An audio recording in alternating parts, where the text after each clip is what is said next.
নমস্কার বন্ধুরা, প্রধানমন্ত্রী আবাস যোজনা শুরু হলো সার্ভে। বন্ধুরা, সাধারণ মানুষের মাথার উপর পাকা ছাদ তৈরি করে দেওয়ার জন্য কেন্দ্র সরকারের তরফ থেকে চালু করা প্রধানমন্ত্রী আবাস যোজনা প্রকল্পে গুরুত্ব নতুন করে বলার অপেক্ষা রাখে না। কারণ এই প্রকল্পের আওতায় কেন্দ্র সরকারের তরফ থেকে আর্থিক সাহায্য দেওয়া হয়, যার মাধ্যমে এটি স্থায়ী বসত বাড়ি তৈরি করা যায়। গ্রামাঞ্চল থেকে শুরু করে শহরের বাসিন্দাদের জন্য এই প্রকল্প বিশেষভাবে উপযোগী।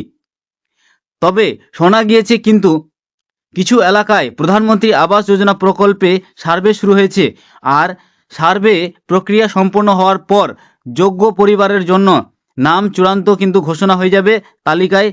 আর উল্লেখ করা বিষয়, এই প্রকল্পের আওতায় পাহাড়ি এলাকায় বসবাসকারীদের 1,30,000 টাকা দেওয়া হয়, আর সাধারণ নাগরিকদের 1,20,000 টাকা করে দেওয়া হয়। তবে যোগ্য পরিবারগুলিকে সার্ভেতে নিজেদের নাম নিবন্ধন করেই এই প্রকল্পের সুবিধা নিতে হবে। চূড়ান্ত তালিকা প্রকাশ করা হবে।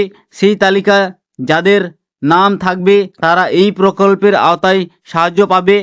তবে যাদের নতুন করে আবেদন শুরু হয়েছে, অর্থাৎ আগে যারা আবেদন করতে পারেননি, তাদের জন্য আসছে ফের সুবর্ণ সুযোগ, মানে তারা আবার নতুন করে আবেদন করতে পারবে। বন্ধুরা, এবার হচ্ছে সবথেকে গুরুত্বপূর্ণ খবর, সেটা হচ্ছে এই প্রকল্পে কারা পাবে এই সুযোগ সুবিধা। এই প্রকল্পে যারা সুযোগ সুবিধা পাবে তারা হচ্ছে প্রধানমন্ত্রী আবাস যোজনা প্রকল্পের আওতায় সুবিধা পেতে গেলে অবশ্যই নাগরিককে ভারতীয় স্থায়ী বাসিন্দা হতে হবে, মানে ভারতের একজন নাগরিক হতে হবে, এবং কাঁচা বাড়িতে বসবাস করতে হবে। যার কোনো পাকা বাড়ি থাকবে না তারাই কিন্তু এটা পাবে। পাশাপাশি আবেদনকারীদের পরিবারের কোনো সদস্য সরকারি চাকরি করতে বা কর্মরত থাকতে হবে না। যদি কোনো সরকারি চাকরি করে তাহলে কিন্তু এই প্রধানমন্ত্রী আবাস যোজনার প্রকল্পের আওতায় আসবে না।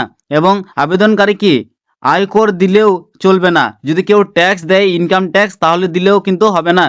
পাশাপাশি প্রয়োজনীয় কাগজপত্র থাকতে হবে, তাহলে খুব সহজেই অনলাইনের মাধ্যমে আবেদন করা যাবে। কিন্তু হ্যাঁ, উল্লেখ করা বিষয়, যদি কোনো ভারতীয় নাগরিক ভুয়ো নথি জমা দিয়ে প্রধানমন্ত্রী আবাস যোজনার প্রকল্পের আওতার সুবিধা গ্রহণ করে তাহলে সরকারি সহায়তায় সম্পূর্ণ টাকা ফেরত দিতে হবে। এবং যদি জালিয়াতি বড় আকার ধরনের করে তাহলে তার বিরুদ্ধে কঠোর ব্যবস্থাও কিন্তু নেওয়া হতে পারে, এমনকি জেল হেফাজত পর্যন্তও হতে পারে। তাই আবেদন করার সময় অবশ্যই সমস্ত কিছু মাথায় রেখেই কিন্তু আবেদন করবেন, আর কোনো রকম জালিয়াতি করবেন না। তো বন্ধুরা, যদি ভিডিওটি ভালো লাগে অবশ্যই চ্যানেলটি সাবস্ক্রাইব করবেন